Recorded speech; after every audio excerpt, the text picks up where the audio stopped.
Hi Taurus, happy birthday and welcome back to the Astrology 33 channel. This is your May 2021 tarot reading. Thank you to those of you who've liked, viewed, shared, subscribed, and donated to the channel. I appreciate all of that. And for those of you new to the channel, as far as what we have in front of us, it's a Celtic cross spread as always, and I also pulled an Oracle card and a Mudra card for you guys. We're actually going to start the reading off by rolling those astrology dice to get an idea for where your focus is going to be as far as that goes. So, start with that. Okay, so we have the Sun. Makes sense as far as the Sun's going to be in your sign for the majority of May, at least the first 3 weeks. We have 4, so that's the 4th house, which for you guys is Leo, which is going to technically be quiet astrologically speaking, but that could just be where your focus is, home and family, your roots. And we have Virgo, which is your 5th house of romance, creativity, children. So that's what we have there. We'll keep that in mind. And starting with the main situation position in the spread, we have the 4 of Wands. So this is actually Aries energy here, and it's a pretty solid energy to have. It represents stability, happiness, but what stands out to me with this more than anything, I feel like this is saying that, yes, this is a goal that you guys can certainly reach, but I feel like a lot of you aren't there yet, especially given the fact that for you guys, Aries energy represents your 12th house. So I feel like this is the vision right now. You know, this is what you're seeing for yourselves, and you might be formulating the plan on how to get there, but I feel like you're not there quite yet. For those of you who are, that's awesome. Congratulations. And this could just be some of that good energy coming through for you guys for your birthday season as well. In the challenge or obstacle position, we have the Page of Wands. So for some of you, this could represent a physical move, you know, maybe wanting to move to a different location. If that's the case, it could be somewhere that's quite a distance from where you're currently living, and you might be feeling a bit intimidated around that, you know, like, okay, it could be a big leap for you guys, let's just say it that way. You know, I don't think it'd be moving across town. I feel like this would be moving hours away from where you currently are. But for some of you, more than anything, I feel like this is saying that there's a readiness to take action, but at the same time, you're not quite sure on the how. So I feel like this is, you know, stepping out of your comfort zone in some way. All right, in the foundation position, we have the 8 of Wands. So this is Sagittarius energy here, and usually represents a lot of communication, a lot of action, a lot of movement. So I will say for some of you, this could be pointing to the fact that when we're in pretty much for most of May, you're going to have Mars in Cancer, which is your 3rd house communication. So that could be what really gets the ball rolling for you guys, you know, where, like I said, seeing that for you guys, that Aries energy is 12th house. Could have just been a vision you guys have been developing for a while, and now maybe you're finally starting to get the ball rolling on actually making that vision into a reality. In the past position, we have the 2 of Pentacles. So this is actually Capricorn energy, which for you guys is your 9th house. So speaking of division, right, that's another house and energy that could point to having visions for something. Again, like I said, for some of you, this could be, if it's a physical move, I feel like it'd be a fairly distant one. But yeah, for some of you, this could just represent, you know, you guys actually having the idea and the vision, but actually trying to take the steps to bring it into the practical world, right? So to give you a super mundane example, right, maybe you decide, okay, yeah, I totally want to buy a new house, right? So naturally you started having to save up money for that. And for some of you might have started that around Capricorn season. So let's say right after the holidays, you know, you might have been in that position like, okay, moving into the new year, I'm actually going to start saving up my money so I could actually make this happen. All right, in the present position, we have the Ace of Wands. So the Ace and the Page energies are always very similar for me. For those of you who watched my channel for a while, you've probably heard me say this like 8 million times, but generally speaking, I view the Ace as the idea stage, right? We see the actual hand coming out of the cloud there. That's what makes me think of it as more of an idea. And then the Page is that same energy, but someone actually taking action toward the idea. So it stands out to me that the Page is actually looking, you know, if we put the cards back in the spread, he's looking right at the Ace of Wands. So I feel like this is saying, again, like what I was feeling for you guys, that you're getting close, you know? I feel like you're feeling more sure of yourselves as far as, okay, yes, I'm definitely going to do this, right? But now it's just a matter of, all right, but so you're set on, let's say, a location to go back to the example for those of you who are physically moving. Like, all right, yep, I'm totally going to move to California, right? Okay, figure that out. Set on California for sure. All right, what area do I want to live? Do I want to live in Northern California, Southern California? You know, so it could be one of those types of things. But I feel like this is saying you are getting closer. In the near future position, we have the Two of Swords. So this is actually Libra energy, which for you guys is your sixth house. Some of you, this could also be relating to, you know, possibly obviously having to change jobs if you're moving to a distant location. So maybe that's part of the hang up for you, right? Like, okay, which job opportunity do I want to go for? It could be something along those lines. But more than anything, I feel like this is still pointing to that same energy where I feel like you're getting really close to pursuing that vision, but you know, you could just be still debating on a couple of things before you actually take action toward that vision. All right. In the position of your influence on the situation, we have Temperance. So this is actually the major arcana card for Sagittarius. So for some of you, if this was around waiting for some kind of a loan, for example, as well, this looks like a good indicator that could come through for you guys, given that for you guys, Sagittarius is your eighth house, and I could point to loans, taxes, you know, things along those lines. But more than anything, I feel like this is saying you might have to really just rely on your intuition a little bit more, you know, as opposed to strictly trying to, you know, make it a decision based on strictly logic. I feel like this is saying, you know, you might have to rely a little bit more on your intuition and trust that you will get the right messages that come to you through that. You know, if we look at the angel symbolism there, that could actually restore the balance and help you feel like you're ready to take action on whatever this vision is you have. In the environment position, we have the Knight of Wands, so more Sagittarius energy here. Now, of course, if this is a one-to-one connection, you could certainly be dealing with a Sagittarius. I did have to at least mention that. But for a lot of you, I feel like this is more your energy. Where, like I said, I feel like there's this buildup where, you know, you might have had the vision for the ideal situation for yourselves for a while now. I feel like this isn't something that just came to you overnight. I feel like this is most likely something you've been thinking about for quite some time.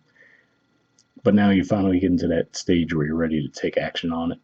And seeing this energy here, you know, if we think about the fact that the Knight is the next step up from the Page energy. So I feel like this is saying you are growing toward that position of taking the action that you need to take in order to fulfill this vision that you guys have. For some of you, it could just be pointing to around the time of the new moon that you guys are going to have in May. There's actually going to be a sextile between Mars in your third house and Uranus in your sign. So that could really be what, if nothing else is lighting a spark for you guys, that transit combined with that new moon could definitely be what finally gives you that push forward. All right, in the environment position, we have the Nine of Wands, so more Sagittarius energy, and the Ace of Cups. So yeah, I mean, I really wasn't getting much of a love dynamic here. It felt really more like I said, for some of you, a physical move, but for some of you, just a grander vision for your lives in general. But I do have to say, given all the Sagittarius energy we're seeing here, you could certainly be dealing with a Sagittarius. And if that's the case, you know, there could be some shyness around that. Now, I will say, generally speaking, Sagittarians do tend to be more outgoing. So if you feel like you're the ones who are having to make the move toward them, that could definitely feel a bit odd for you, possibly. But, you know, and for some of you, it could even be that they're the ones who are quite guarded. But I feel like there's some fear around that. So, you know, maybe you might view this person as threatening, even if they're not necessarily a Sagittarius, not, you know, physically threatening, but you might view the idea of getting in a relationship with them as a bit of a threat to you, as far as you might feel like it would lack the stability, right? And if that's what you're seeking, you know, you might view pursuing something with this person as a risk, right? So that could be part of why you're feeling a bit guarded and not quite ready to take that leap yet. And I will say it's interesting too that he's looking right toward the Ace of Pentacles too. So, there's definitely a lot of that energy that says that you guys are really getting close to taking that fresh start. But it does look like it's going to require some action on your part. And in the outcome position, we have the High Priestess. So again, for me, usually I view this as Pisces energy. I just wanted to mention that since we were talking about the 12th house energy that you guys had over there. But to me, this is representing, again, what I was feeling with the Temperance card, which is to say you guys just really might have to rely on your intuition this month, I feel like overthinking it could just keep you on a continuous loop forever. So you might have to really try to quiet your minds for a bit, tune into your intuition, and then just trust that to lead the way for you guys. Seeing Temperance in your position and this in the outcome position, I feel fairly confident in saying that you guys can trust that.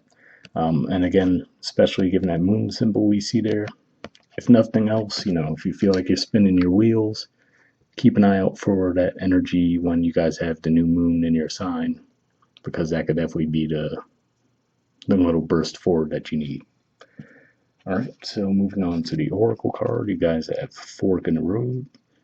It seems to be the theme that we were seeing in the main spread too, so hopefully this will give you guys some additional insight on that. And the number is 13. So we'll see what it says.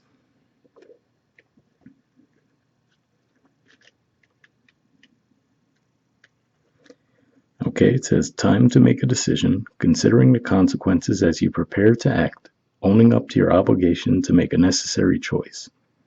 The Oracle's message: every choice is a consequence. You've arrived at a fork in the road and are being asked to come to a decision. Will you further your dreams by choosing left or by choosing right? Will you take the road less traveled or the one well worn by others who have come before you? This is your choice and yours alone to make. Circumstances and other people will not make it for you. Be present and do not avoid this junction, for it is an important crossroads. Take heart, as no matter which path you choose, you will have a rich and meaningful experience. So, pretty solid message there. It was interesting reading the part where it mentioned the road less traveled or the one well worn by others who have come before you. For some of you might feel like that's just been the general theme you've been feeling with that Uranus transit going through your sign anyway, but that's kind of what that reminded me of.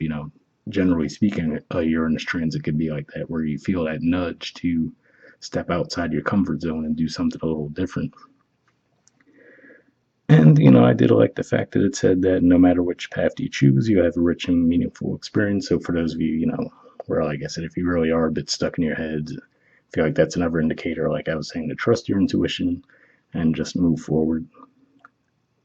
And the relationship message says, you've reached a moment in truth in the evolution of your relationship. Which will you choose? To open up to the possibility of love or to remain isolated? To go deeper and commit to mutual passion or to walk away? This is a time to take responsibility for your truest desire and follow it. Be honest with yourself about what you're willing to do, invest, and give, then choose. You cannot make a wrong choice. If you move forward with a relationship, know that it will be based in truth and authenticity. You will have made a conscious decision rather than simply hanging on because you don't want to be alone, or ending things because you're afraid of the intensity of genuine connection. All roads lead to the lessons you must learn in your relationships. Regardless of the decision you make, it will place you on the path to a truer experience of the heart. So again, another positive message as far as saying, almost like it's a win-win, right? No matter what decision you end up making, there's going to be some positive growth from it regardless. And like I said, I wasn't getting a huge relationship vibe at first, but then, like I said, given all the Sagittarius energy, maybe that's what it is for some of you. Maybe it's someone that lives at a distance from you, for example, if it's not actually a Sagittarius, or just someone where you might feel like, there's a clash there where you might have more of a desire for the stability, whereas you might feel like this person could be a bit of a threat to your stability in some way, So hopefully that resonated. And the prosperity message says, you've come as far as you can on this part of your journey, and now you're faced with a choice. And inherent in this choice is the need for change, for evolution, and for a bettering of your circumstances. Narrow it down to just a single question. Who do I need to become, and what do I need to believe in order to live a life of prosperity? Answer honestly and from the heart. Then the decision about which way to go will be effortless. Know that abundance is all around you. Choose to see it, and it will be easier to settle on a direction, for the way will be made clear by your intuition, which knows how to steer you toward well-being. So again, another positive message there, and I did like that it also mentioned the thing about intuition, which is what I was picking up on with those two energies, so hopefully that resonated with you too. And lastly, we have a mudra for you guys. So this is the mudra here. It's the Hridaya mudra, and the keyword for it is tranquility. All right, there's the info on it if you want to pause it or take a screenshot to read what it has to say. But under benefits, it says rejuvenates the heart and pericardium, releases accumulated stress and emotions, regulates blood pressure and heart rate, reduces anxiety, opens Anahata chakra, which is the heart center. So if that sounds like something you think would be beneficial for you guys, I will put the name of the mudra in the description video as always. Once again, happy birthday, guys, and I'll see you all next month. All right, bye.